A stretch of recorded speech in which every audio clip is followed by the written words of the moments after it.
عزیز طلباء و طالبات، السلام علیکم۔ گزشتہ لیکچر میں ہم نے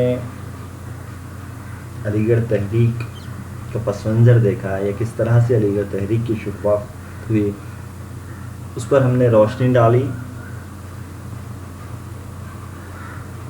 جو تحریک سر سید سے شروع ہوئی تھی، اس تحریک نے پوری قوم کو متاثر کیا۔ اس کے اثرات ایسے رہے کہ پوری قوم میں بیداری پیدا ہوئی۔ اور اگر ہم دیکھیں تو بنیادی طور پر 5 مختلف پہلوؤں کو اس تحریک نے، علی گڑھ تحریک نے بہت زیادہ متاثر کیا ہے، جس میں ہم کہہ سکتے ہیں کہ سب سے پہلا شعبہ یا پہلو جس کو متاثر کیا ہے وہ ہے تعلیم، دوسرا ہے سیاست، تیسرا ہے مذہب، چوتھا ہے ادب اور پانچواں ہے معاشرت۔ ان 5 پہلوؤں پر اس تحریک نے ایسے اثرات چھوڑے ہیں جو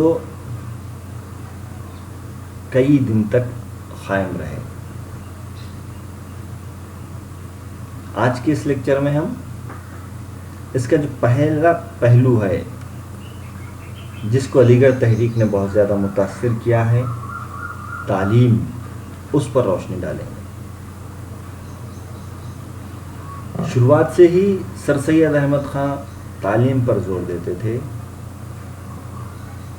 انہوں نے اپنی قوم کی جب بدحالی کا باریک بینی سے مطالعہ کیا یا اس کے اسباب جاننے کی کوشش کی، اس پر غور کیا، تو وہ اس نتیجے پر پہنچے کہ تعلیم سے محرومی قوم کی بدحالی کا اصل سبب ہے۔ اور تعلیم بھی کون سی؟ وہ سمجھتے تھے، سر سید احمد خان سمجھتے تھے، مغربی تعلیم یا جدید تعلیم اگر حاصل کی جائے تو مسلمان قوم اس بدحالی سے باہر نکل سکتی ہے۔ سر سید احمد خان کا ماننا تھا کہ قدیم مشرقی تعلیم جو تھی زمانے کے لحاظ سے مضر یا بیکار ہو چکی ہے اور اسے حاصل نہیں کرنا چاہیے۔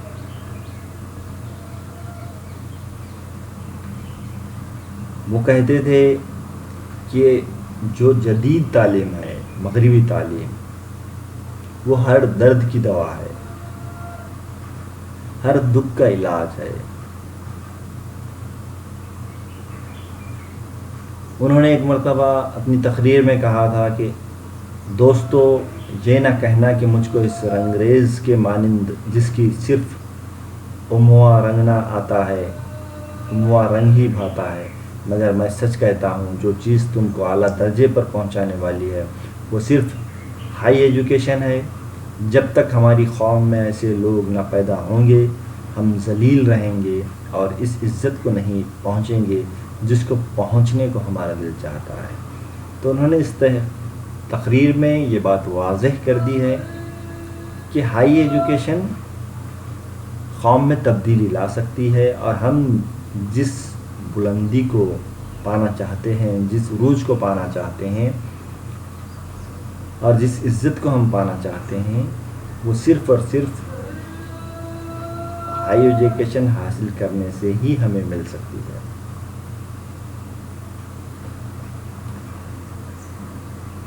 سر سید نے مسلمانوں کی جو درد تھا یا مسلمانوں کا جو درد تھا اس کی انہوں نے دوا کا پتہ لگا لیا، یعنی کہ مغربی تعلیم یا جدید تعلیم مسلمانوں کے لیے اس درد کی دوا ہو سکتی ہے یا اس مسئلے کا حل ہو سکتا ہے۔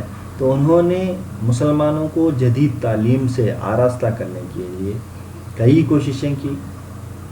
اس میں انہوں نے اپنی زندگی کا ایک بڑا حصہ صرف کر دیا، اس کوشش میں مشغول ہو گئے، تدبیریں اس کے لیے کرنے لگے، اور یہ کوشش کی کہ مسلمان اس جدید تعلیم کی طرف مائل ہوں۔ اس وقت مسلمانوں کی ذہنیت یہ بنی ہوئی تھی کہ انگریزی تعلیم مسلمانوں کو عیسائی بنا دے گی۔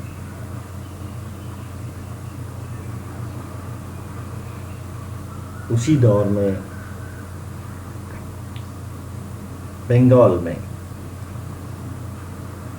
راجا رام موہن رائے نے کوشش کر کے ہندوؤں کو انگریزی تعلیم سیکھنے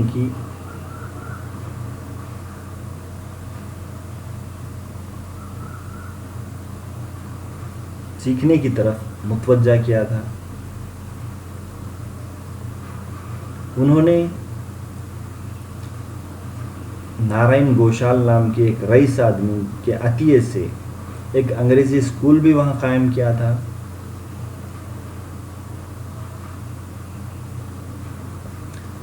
یہ سب دیکھنے کے بعد سر سید احمد خان یہ سوچتے تھے کہ اگر مسلمان ہندوستانی تعلیم یا مسلمان اگر انگریزی تعلیم حاصل کرنے میں مزید تاخیر کریں گے تو یہ مسلمانوں کے لیے بڑی ہی مہلک چیز ثابت ہوگی، ایسا ان کا ایک نظریہ تھا۔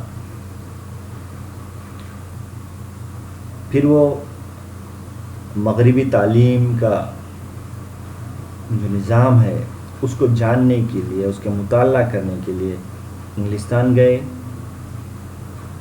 دوبارہ سے پھر وہاں انگلستان سے تمام معلومات حاصل کر کے واپس آتے ہیں، اور آنے کے بعد پھر وہ کیا کرتے ہیں، ان کی جو کوشش تھی، انہوں نے جو تعلیم کو لے کر ایک مطالعہ کیا تھا، سب سے اہم قدم اٹھاتے ہیں۔ علی گڑھ میں ایک کالج کا ایک قیام عمل میں لاتے ہیں، اور اس کالج کا نام وہ محمڈن اینگلو اورینٹل کالج رکھتے ہیں۔ یعنی کہ سر سید احمد خان انگلستان سے جب واپس آتے ہیں تو کیا کرتے ہیں، علی گڑھ میں محمڈن اینگلو اورینٹل کالج کا قیام عمل میں لاتے ہیں۔ اس میں جدید مغربی علوم اور قدیم مشرقی علوم دونوں کی تعلیم کا بندوبست کیا گیا تھا۔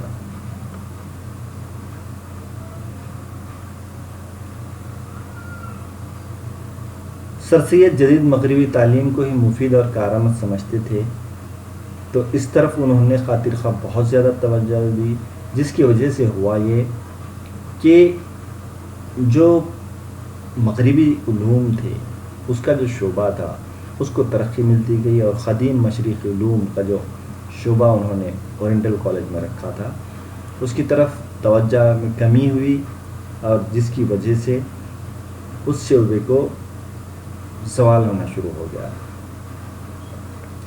لیکن مغربی علوم، جدید مغربی علوم کی تعلیم جو تھا وہ شعبہ ترقی کرتا گیا، اور ہم دیکھتے ہیں کہ وہ بالآخر علی گڑھ مسلم یونیورسٹی کی شکل میں نمودار ہوا، اور الحمدللہ روبہ ترقی ہے۔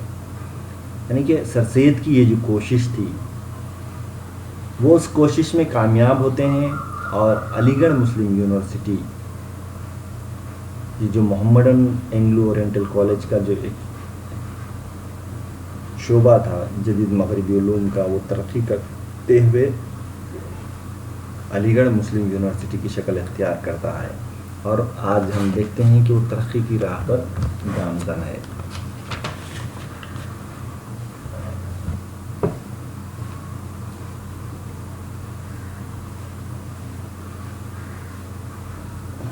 مسلم ایجوکیشنل کانفرنس کا نام پہلے محمڈن ایجوکیشنل کانگریس تھا۔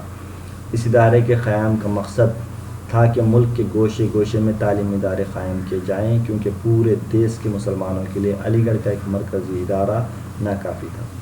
اب یہ جو علی گڑھ مسلم یونیورسٹی جو بن گیا، اس یونیورسٹی کے علاوہ ملک کے دوسرے حصوں کے مسلمانوں کو بھی تعلیم سے آراستہ کرنے کے لیے مسلم ایجوکیشنل کانفرنس جو بنی، جس کا پہلے نام محمدن ایجوکیشنل کانگریس تھا، اس ادارے نے گوشے گوشے میں تعلیمی ادارے قائم کیا، ملک کے مختلف حصوں میں تعلیمی ادارے قائم کیے، جس سے مسلمانوں کو جدید تعلیم سے آراستہ کیا جائے، اور کانفرنس تعلیم کے فروغ میں نہایت اہم رول ادا کر سکتی تھی، مگر سر سید کی زندگی میں تو اس نے کام کیا، پھر رفتہ رفتہ مردہ سی ہو گئی۔ اور یہ جو کانفرنس تھی تعلیم کے فروغ میں ایک اہم رول ادا کر سکتی تھی، کیونکہ اس کے ماتحت بہت سے تعلیمی ادارے قائم کیے گئے، مگر یہ سب چیزیں سر سید کے حیات میں، سر سید کی زندگی میں تو کام کرتے رہے، پھر آہستہ آہستہ رفتہ رفتہ وہ زوال پذیر ہوتے چلے گئے۔ اب اس کے بعد تعلیم ہی کے تحت انہوں نے اور ایک اہم کام جو کیا تھا، سائنٹیفک سوسائٹی کا قیام عمل میں لایا تھا۔ یہ سوسائٹی انگریزی اور دیگر زبانوں کی علمی کتابوں کو ورناکولر میں ترجمہ کرنے کے لیے قائم کی گئی۔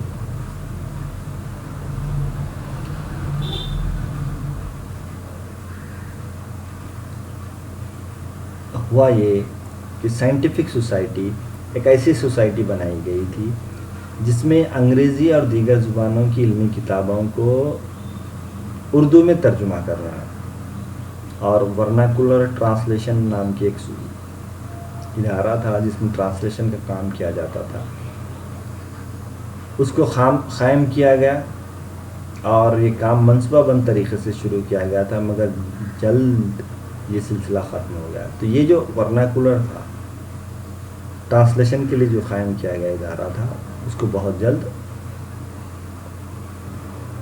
وہ کچھ وجوہات کی بنا پر منصوبہ بند طریقے سے جو ترجمہ کرنے کا سلسلہ شروع ہوا تھا وہ بند ہو گیا۔ سر سید نے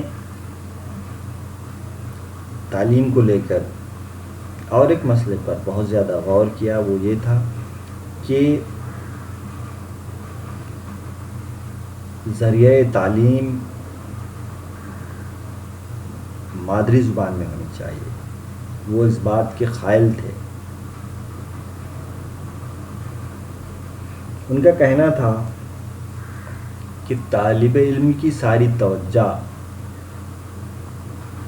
علم پر اگر مرکوز رکھنا ہے تو اس کے لیے ذریعہ تعلیم کیا ہو؟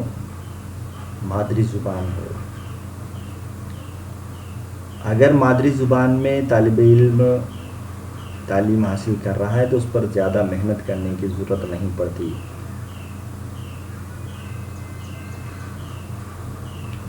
لیکن بعد میں ہوا یہ کہ ان کو یہ بات سمجھ میں آئی، ملک کے جو حالات تھے وہ دیکھے انہوں نے، دنیا کا انہوں نے دورہ کیا، جیسے کہ انگلستان گئے، تمام چیزوں گھومنے پھرنے کے بعد وہ اس نتیجے پر پہنچے کہ ملک میں انگریزی زبان کی حکمرانی ہے، انگریزی زبان جاننے والوں کی حکمرانی ہے، تو وہ انگریزی ذریعے تعلیم بنانے کے حق میں ہو گئے۔ تو ان کو ایسا لگا کہ ذریعہ تعلیم انگریزی ہی ہو، جس سے کیا ہوگا؟ فائدہ پہنچے گا۔ تو اس طرح سے یہ جو پہلا پہلو تھا، جس کو ہم یوں کہہ سکتے ہیں کہ انہوں نے سب سے پہلا جو کام کیا تعلیم کا جو شعبہ تھا، اس میں علی گڑھ یونیورسٹی یا محمدن انگلو اورینٹل کالج جو ترقی کر کے علی گڑھ مسلم یونیورسٹی کی شکل میں بنتا ہے، پھر اس کے بعد مسلم ایجوکیشنل کانفرنس ہے، سائنٹیفک سوسائٹی ہے، یہ تمام چیزیں ذریعہ تعلیم کے ماتحت انہوں نے سوچ سمجھ کر اقدامات اٹھائے، اور اپنی ان خیالات کو عملی جامہ پہنا کر قوم کو بیدار کرنے کی کوشش کی. شکریہ.